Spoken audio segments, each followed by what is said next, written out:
इस वक्त पे पढ़े लिखों को तो दूर, अनपढ़ों को भी पता है कि चार धाम बंद है, बद्रीनाथ के कपाट बंद हैं।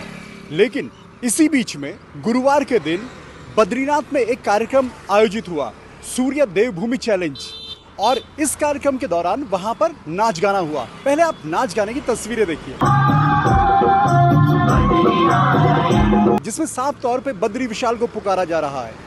अच्छी बात यह रही कि बद्री विशाल को इतनी जोर से नहीं पुकारा गया कि वो स्वयं प्रकट हो जाएं।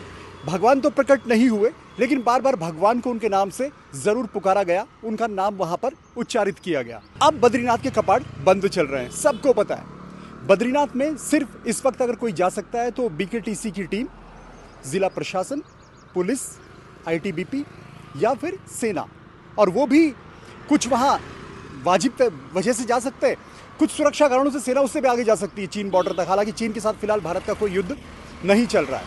अब ये कार्यक्रम यहाँ पर सेना की तरफ से आयोजित किया गया है, जो खबरें हैं। अब सवाल ये है कि सेना की तरफ से ये जो कार्यक्रम यहाँ पर आयोजित किया गया, इस पर तीर्थ पुरोहितों ने सवाल खड़े किए।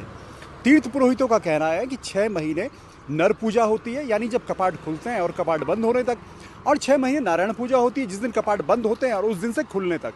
एक परंपरा चली आ रही है। तो सवाल है कि ऐसा क्यों किया गया, परंपराओं को क्यों तोड़ा गया, ये बहुत सारी बातें यहाँ पर है। अब पहले आप तीर्थ पुरोहितों की बातें सुनिए। निश्चित रूप से यह स्थापित परंपराओं और मान्यताओं के खिलाफ है।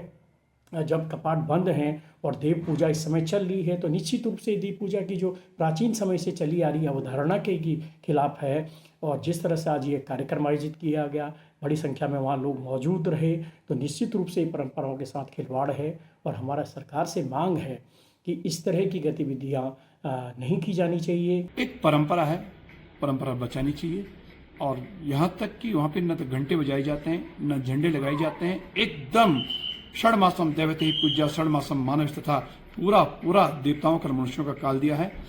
और ऐसे में कालातिक्रमण यानी भगवान के कार्य में बाधा डालना हमें अच्छा नहीं लगा।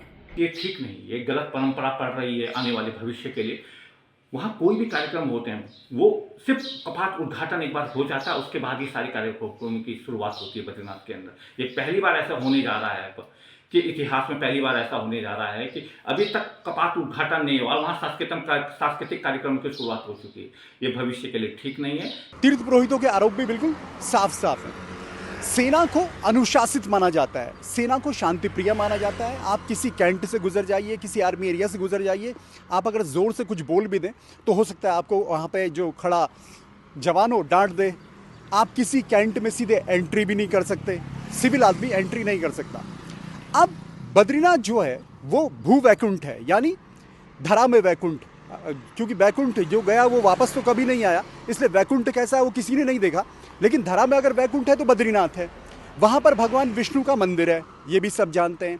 इस वक्त कपाट बंद है, यानी भगवान विष्णु अंदर हैं। अब जब वहाँ पर कोई जा नहीं सकता, वहाँ पूजा हो नहीं सकती, तो ये डांस आखिर वहाँ पर क्यों किया गया, पहली बात।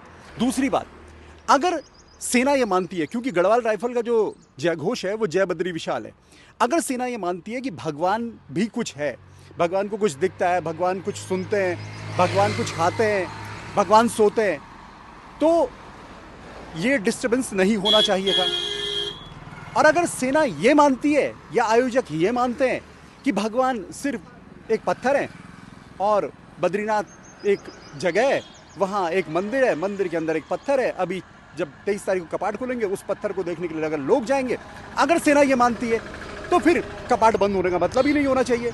फिर तो 4 धाम की यात्रा पूरे साल भर चलनी चाहिए, फिर कपाट हमेशा खुले होने चाहिए।